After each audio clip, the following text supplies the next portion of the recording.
Puro bigay, walang thrill. Wala niya, ginagaslight nyo na lang talaga yung sarili nyo.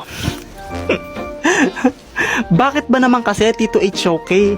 Bakit kasi puro bigay ka? Ha?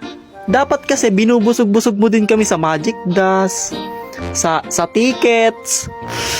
Bigay ka kasi ng bigay ng skin.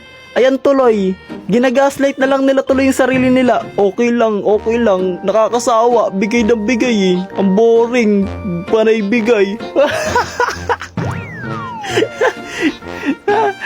Ginagaslight na lang yung sarili nila para di mainggit.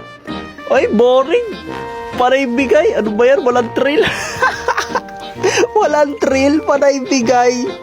Alam niya, Tito HOK, paray ka kasi bigay, wala tuloy thrill. Diba? Dapat bigyan mo rin kami ng Magic Dust. Busog-busogin mo rin kami minsan sa Starstone, Magic Dust. Yeah. Alam niya.